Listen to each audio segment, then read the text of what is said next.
Bonjour et bienvenue dans cette nouvelle vidéo où je vais vous parler d'alchimie, plus exactement les 10 étapes qui vous permettent de partir de la régénération du corps jusqu'à la réintégration, ce qu'on appelle la pierre philosophale.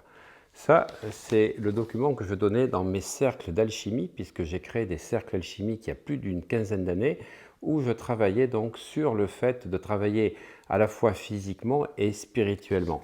La première étape, c'est la régénération. On va parler aussi de l'obtention du corps de gloire qui nous permet d'avoir donc nos 7 corps, le corps éthérique, le corps astral, le corps mental, le corps causal, bouddhique et ethmique en alignement avec notre corps physique. Et ensuite, on parle de la réintégration qui est la pierre philosophale, qui est le Graal de tout alchimiste.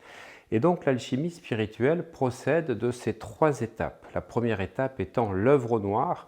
L'œuvre noire étant donc de dissoudre son ego et de plonger dans ses ombres. Et cette période, elle est un petit peu difficile parce qu'effectivement, pour permettre le corps de gloire et accéder au soi, le fameux soi intérieur, il faut empêcher ces ombres qui obturent en fait l'accès au soi. Et Carl Jung, qui est très connu pour ses travaux sur l'alchimie, effectivement, a fait toute cette correspondance sur le fait que notre ego mettait des protections, des masques, pour effectivement empêcher le mental de voir les ombres et ces ombres empêcher d'accéder donc à l'anima animus et donc masculin et féminin sacré qu'il faut régénérer, réintégrer pour accéder donc à notre essence intérieure. Et tout le travail intérieur, c'est d'enlever cette dualité qui fait que nous étions une pure lumière à notre naissance, et puis que ce soit notre enfance, notre adolescence et notre vie adulte, nous avons mis tout un tas de filtres qui nous empêchent d'accéder à notre propre puissance et surtout lumière intérieure.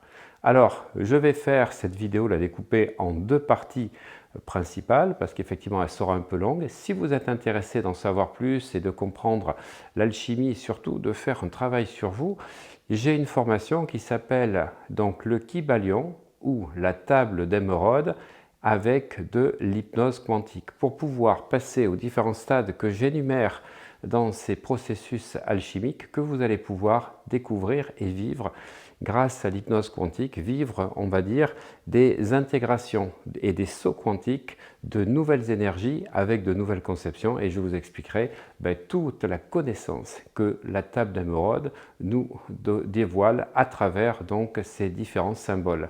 Vous accéderez donc à la fin de cette vidéo ici ou là donc à cette formation. Pour bien comprendre l'ésotérisme occidental, il faut comprendre les fameux 5 éléments. 5 éléments avec le premier élément qui est bien sûr la terre, qui est notre corps physique. Le deuxième élément, c'est notre corps éthérique, c'est donc le feu. Troisième élément, c'est notre corps astral et ça correspond à l'eau. Et bien sûr, l'air qui fait le lien entre ces 4 éléments, qui est donc le corps mental.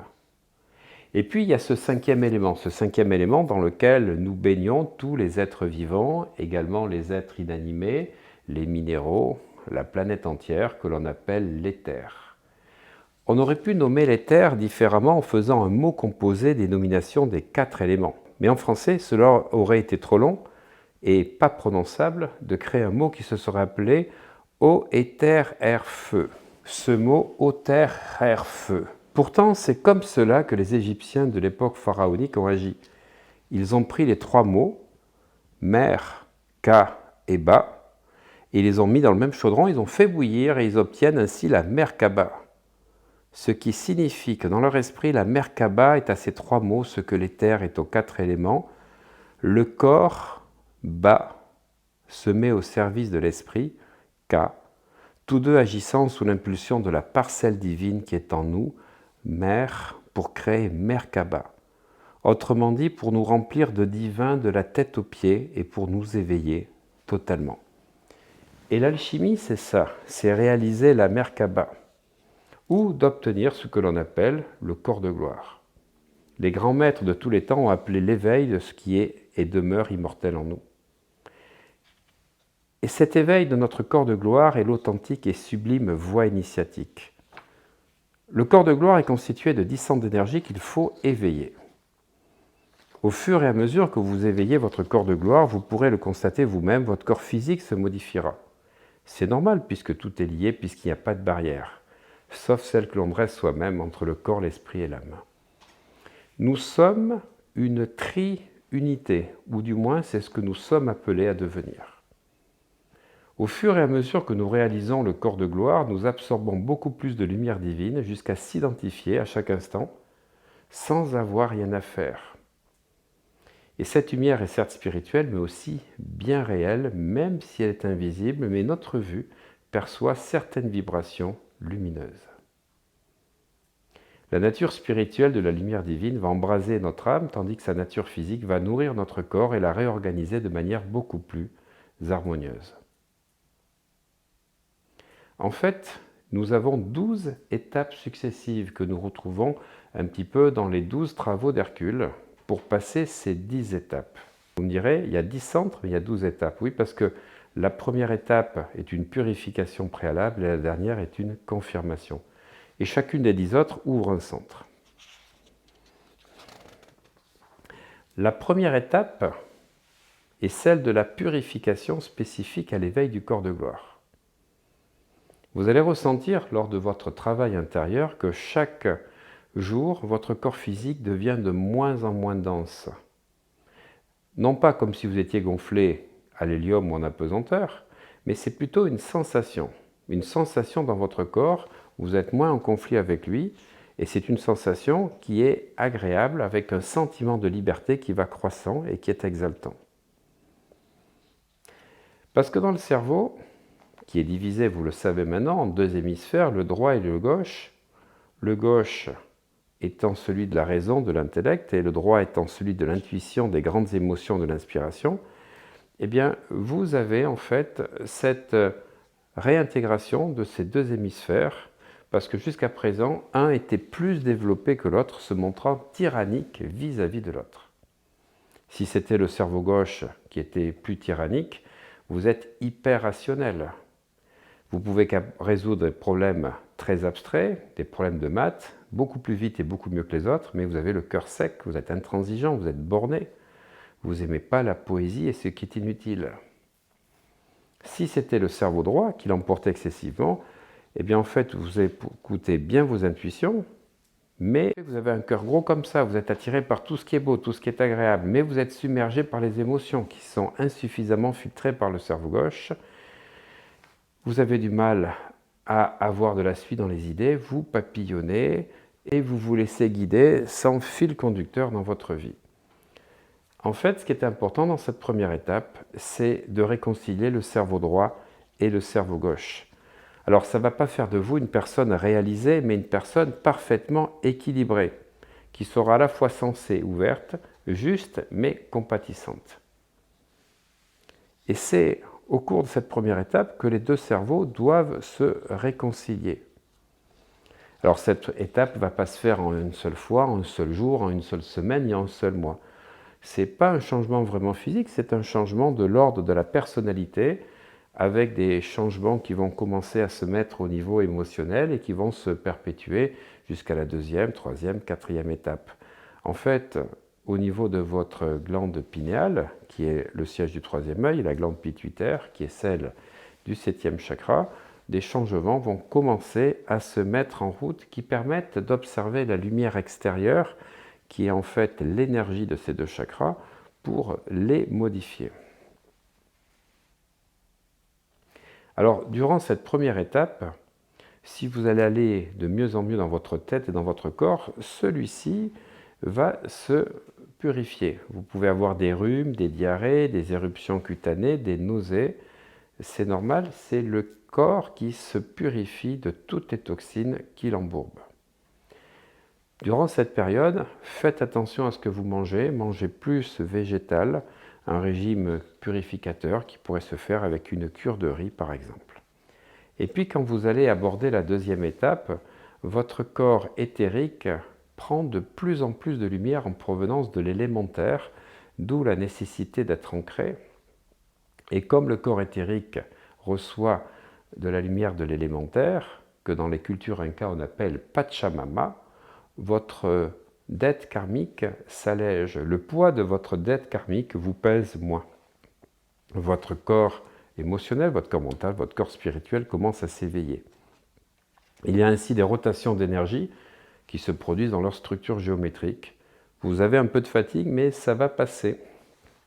Parce que les changements accomplis lors de la première étape s'accroissent au cours de cette deuxième étape, où le centre énergétique de votre corps de gloire, donc le premier chakra, s'éveille. Et vous accédez à la troisième étape. À la troisième étape, vous commencez à percevoir les choses réelles de manière plus tangible, parce que vos 5 sens physiques deviennent plus aiguisés, l'odorat plus fin, la nourriture a plus de goût, et là, vos corps éthériques absorbent la lumière de l'élément eau. Après que ce soit dans la première étape l'élémentaire, là c'est l'élément eau, et cette énergie va être retransmise par les corps éthériques vers les différents centres physiques au niveau des 5 sens. Les changements déjà accomplis lors des 2 précédentes étapes continuent à s'accroître et ce deuxième centre énergétique s'éveille, va vous amener vers la 4e étape qui est l'unification de vos 2 cerveaux qui se met de plus en plus à l'unisson pour fonctionner dans le flow. Vous n'êtes pas encore dans le flow, mais vous y allez de plus en plus.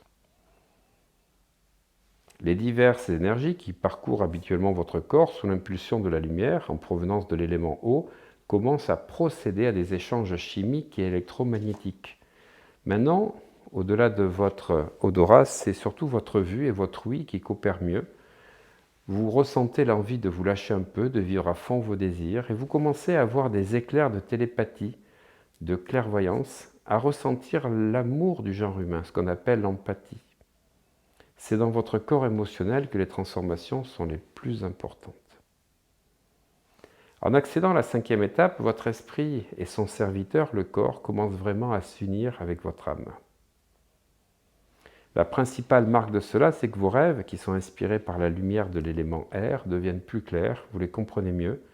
Ils peuvent même devenir prémonitoires, vous commencez à discerner depuis votre cœur plutôt que de juger en fonction de vos conditionnements. Vous êtes bien engagé maintenant sur la voie de la vérité et sur le plan physique, les changements accomplis lors des 4 précédentes étapes s'accroissent et vous l'avez compris, au fur et à mesure de votre évolution, vous allez percevoir de mieux en mieux les choses. Votre 6e sens s'ouvre de plus en plus. C'était par des ressentis, ensuite c'est par des flashs comme on vient de voir et ensuite par des voix ou des choses que vous percevez. Durant cette 6e étape que vous accédez, vous sentez que vous attirez vraiment les autres. Et c'est normal parce que votre aura brille maintenant de toute la puissance de la lumière en provenance de l'élément feu et votre charisme s'amplifie. Vous faites expérience du fameux lâcher-prise, vous avez plus d'amis ou vous en rencontrez qui vous conviennent mieux que ceux-là que vous aviez auparavant. D'ailleurs, il y a plein de changements continuels dans votre vie, vous sentez de plus en plus léger, de plus en plus vaste, de plus en plus libre. Et on dit qu'à ce niveau-là, le taux de lumière dans votre corps plafonne à 33%, ce qui n'est déjà pas si mal. La clairvoyance et la clairaudience semblent presque naturelles. Et les changements physiques qui se sont accomplis durant les 5 premières étapes se poursuivent et s'accroissent. Le 5e centre énergétique du corps de gloire est éveillé et vous pourrez accéder donc à la 7e étape.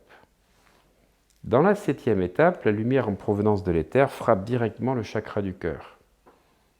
Il s'ensuit que vous assumez mieux vos émotions, ou tout simplement parce qu'elles ont muté.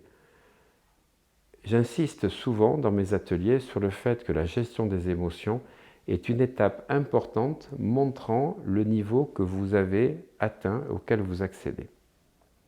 Vos émotions sont donc plus vraies, vous êtes de plus en plus vous-même, vos blocages divers, vos vieux schémas limitatifs s'évanouissent. C'est de fait une étape de très grande intensité. Vous commencez à vivre dans l'instant, car toute peur disparaît, y compris celle de la mort.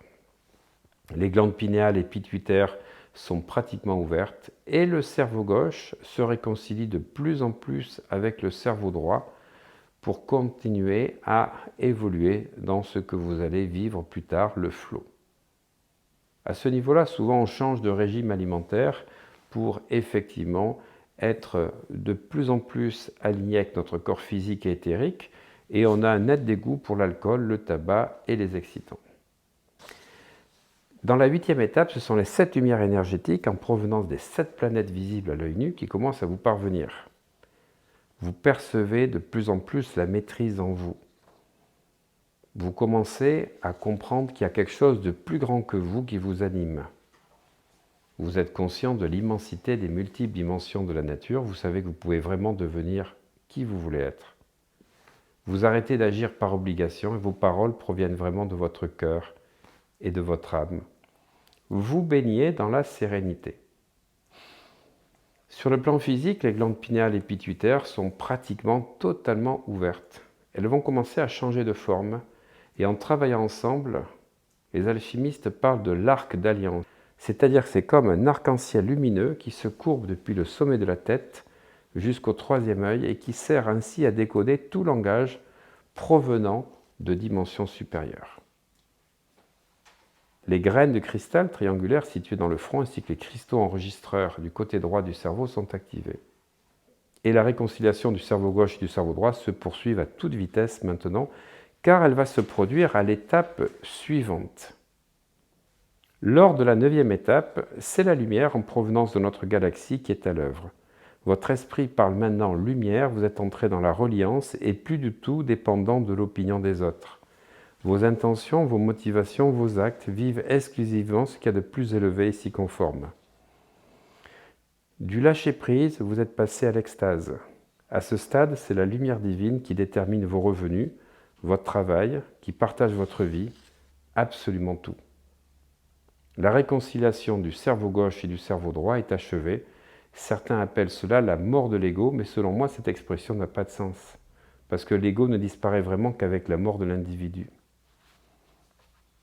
D'ailleurs, j'en veux pour preuve que lorsqu'on t'appelle par ton nom ou ton prénom, même le plus grand des initiés tourne la tête. C'est donc bien qu'il reconnaît être un individu unique, même s'il est plus que tout autre relié aux autres et parfaitement identifiable.